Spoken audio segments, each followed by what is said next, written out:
Hi everyone, thank you so much for tuning to my channel. I am Valery, personal development coach and motivation speaker. This is Ask Val Question channel. You ask me question and I'll give you my answer, my opinion. So today's question is, why caring for yourself makes the difference? I love this subject because for those of you who know me, I talked about taking care of yourself, caring for yourself is the most important thing in life.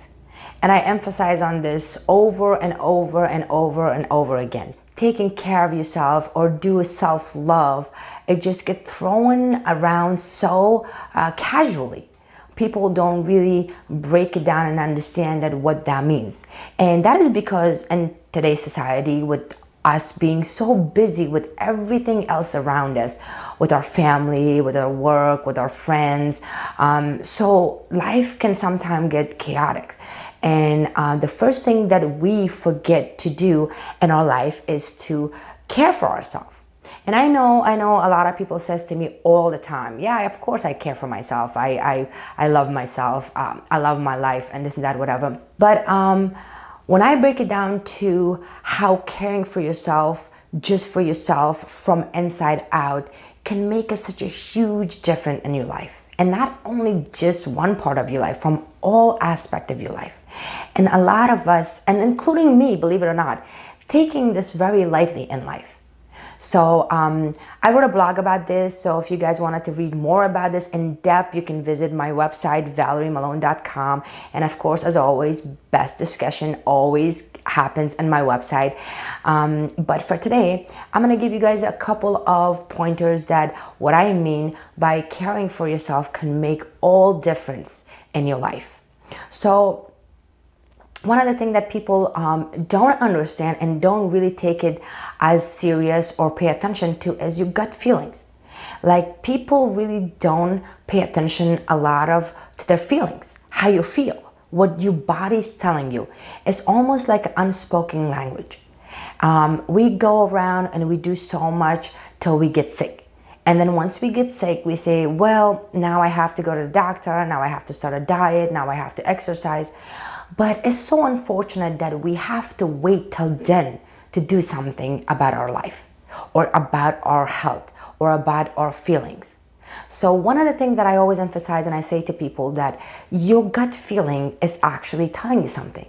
So when you feel overwhelmed and when you feel like there is something is wrong, physically you cannot feel it, but emotionally you can feel it, then you have to listen to your feeling. Then you have to pay attention to it. And I don't care how busy in your life, and I don't care how much money you make in your life, and I don't care how successful you are in your life.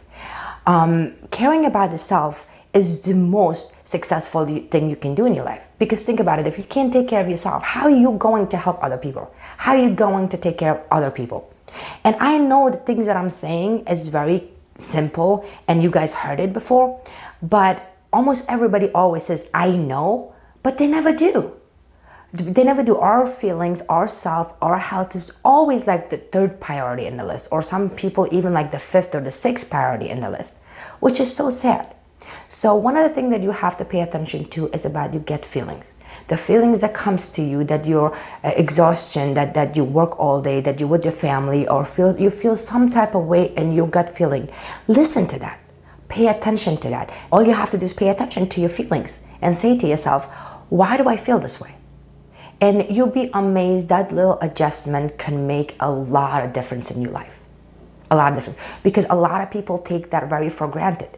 They say it's a coincidence. There's no such thing as a coincidence. And they're saying that, oh, it comes and goes. I feel this way today, tomorrow I'm going to be fine. But really, really, your feeling that you have inside of you, your emotion that telling you something that doesn't feel right, whether it's about work, whether it's about relationship, whether it's about your kids, whether it's about your pet, whether it's about your money, whatever it is, don't just take it lightly.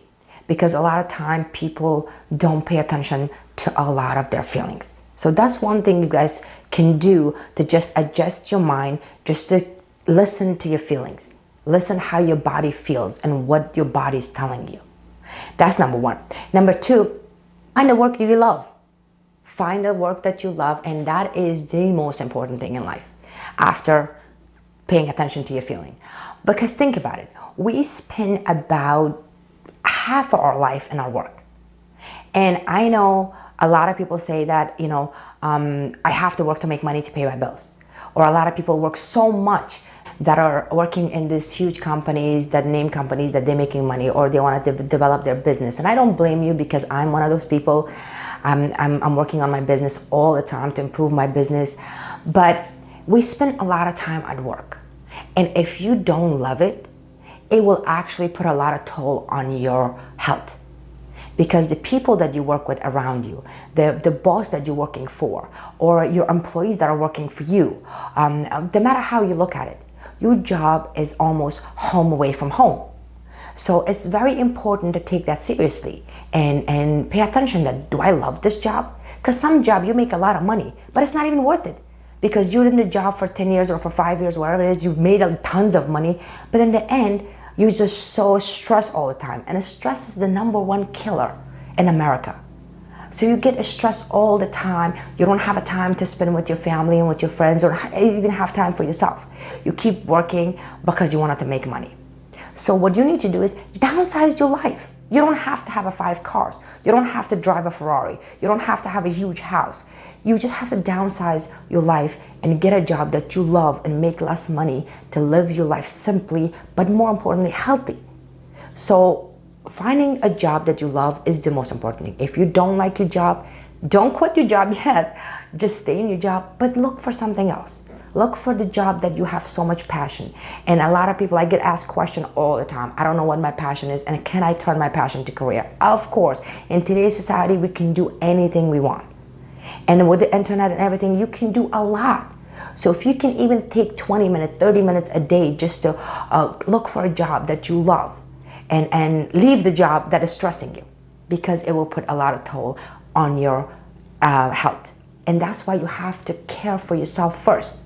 Yeah, you're making money to take care of your family and take care of others, but your health comes first. So if you don't like a job and you're in your job for 8 hours, and some people are in their job for 12 hours, and that's causing you stress, you need to do something about it. Don't just say, I know. Because I know a lot of people say that. I know. But then years and years and years pass by, and you're still in the same job, and you hate it. And you, as you get old, you're going to regret it. And by then, what are you going to do then? So it's better to take care of that now. Whatever stage of life you are, I think it's a good idea to think about it and think about, do I really love my job? Do I really enjoy going to work? Do I really love the people that I work with? So these are the stuff that you have to think about when it comes to career and your health. The other thing that a lot of people forget to do is a lot of people forget to celebrate their past. They look at their past as regret. And I noticed that for sure, because I did it. And I know a lot of people, they do that. I still like talk to people, and the first thing that comes out of their mouth is like, well, I wasted so much time. If I would have done this, if I would have done that, my life would have been different now. That is a past. It's gone. There is nothing you can do about that. But what you can do is that to be grateful for whatever reason. If your past was bad and you're regretting it, or if it was amazing that you still remember it, take all those knowledge and apply it to your future. And celebrate and say that no matter what I went through, I learned so much from that. Because for those of you who know me, I went through a rough time. I went through a lot of ups and downs in my life, from age of 20 up to like recently, actually. And with the very confident, I could tell you, I have no regret. And things that I do wasn't even like something that I would be proud of. I made a lot of mistakes in my life, a lot of mistakes. But I looked at it now and I say, you know what? Thank God I made those mistakes, because I learned from it. And a lot of people dwell on their past, and they keep thinking about their past. They keep thinking about, well, I should have, could have, would have, or something happened to me, and they hold that grudge and they go to their future with that grudge on their shoulder. So I think you should think about that and think about how your past is affecting your health now. Because the more you carry your past, the more it's affecting your health now. It's giving you stress, it's giving you anxiety, giving you panic. More importantly, it's keeping you from a bright future that you have ahead of you. So I look at it as a celebration, and I think about my past, and I laugh, and I think about the good memories, and I think about the bad ones, and I say to myself, have I learned from that? Should I even think about it even more and correct myself in the future? So past is a past. And I know, like, again, people say, yeah, I know. Yeah, I know. There's nothing you can do. But if you know, are you really sitting down and taking time and thinking about it, that my past should not affect my future? If anything, I'm going to celebrate my past. I'm going to celebrate the person that I was and the person that I became. So a lot of people taking the past either very negative, very bad memories, or they're just living in a past and wishing that, okay, I remember I used to be like this and now I'm not. So you gotta kind of change with your age. You gotta kind of change with the people around you. You gotta change with everything. Change is good, but remember the past, celebrate the past, take all your knowledge from the past and apply it to your future. And that's what will take a lot of stress and a lot of anxiety out of you, versus sitting down and dwelling on the past, which is not going to do nothing for you. Become more mindful. These stuff that I'm telling you guys is psychological, and as a human, we have a habit of, if we don't see it physically, we don't really take it seriously. That's why a lot of people, almost 30% of people in America, they exercise because they want to look good. But obviously the health comes with it, but it should be other way around. We're supposed to exercise to feel good, to be healthy. Look comes with it, obviously. But you'll be amazed, especially the young generation today, which I don't blame them, but they'll go to the gym, whatever. Listen, whatever motivates you to go to the gym or to work out, that's fine. But the idea of how people, since they can look at themselves in the look at their body in the mirror, and they say, well, you know what? I go to work out to look good. You shouldn't be looking at that like that, but if that's what it is. Being mindful is something that you don't really see. It's your psychology, it's your thinking, it's your way of your performing in your brain. So since you can't see it and it's a feeling, we don't really pay attention to it a lot. So what do you do to keep the peace in your mind, to keep your thoughts clear, to keep yourself positive? Is there any ritual that you have every single day that you do to keep yourself positive? And I don't mean by speaking to yourself and say, I'm going to do this, I'm positive, because I don't believe in that. But just truly about yourself, and say to yourself, you know what? I'm happy. I'm grateful that I'm healthy. I'm grateful that I have a great friend around me, or a great family around me, or whatever struggle that I'm going through life right now is going to pass. And that's something you have to take a little time to think about.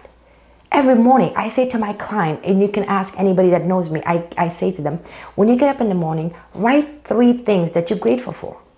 When you get up first thing in the morning, or even think about it, what are the 3 things that you're grateful for today? And you have to do that every day, 7 days a week. And you'll be amazed the ideas that come in, the stuff that you didn't pay attention to it every day. And it comes to you and you say, you know what? I really am grateful for this. And since we're so busy, nobody takes time to do that. And I think that's one of the things that you guys should implement in your life and apply it to your life, and say to yourself, what are the 3 things that I'm grateful for today? And you have to remind yourself, because it should be, your health should be the first one. And the more you say it, the more you will pay attention to yourself. The more you pay attention to your feelings, to your thinkings, to your health, and you're actually going to do something about it, versus once in a while. Because a lot of people not only forget to exercise and eating healthy and meditating, they don't even sleep properly. They work so much that they only sleep 3-4 hours a night. And then they're like, okay, they're thinking that's okay. It's affecting your health. Don't put your health as a 5th priority. Make your health, your caring for yourself, the first priority in your life. If you love the people around you, if you love your children, if you love your parents, if you love your husband or your wife, then by showing them love is to take care of yourself first. Believe it or not. Because a lot of parents, a lot of kids, a lot of people go out there thinking that if they can just simply take care of other people, then they're good. No. In order to take care of other people, you have to take care of yourself first. And the only way you can do that, to sit down and say to yourself, I'm not being selfish. I just want to take care of myself first. Physically, emotionally, psychologically, spiritually, financially, in order to be a good person, in order to be good to others. So a lot of us really forget that. So like I said again, I wrote a blog about this. If you want to read in depth on about the subject, is some great stuff. Visit my website, valerymolone.com. And I thank you so much for watching this video. If you guys have any question, please send it to me. I'll get to your question. We get a lot of questions. I have some wonderful followers, including you. And I thank you again for watching. Until next time, I am Valery Molone, and have a wonderful day. Thank you.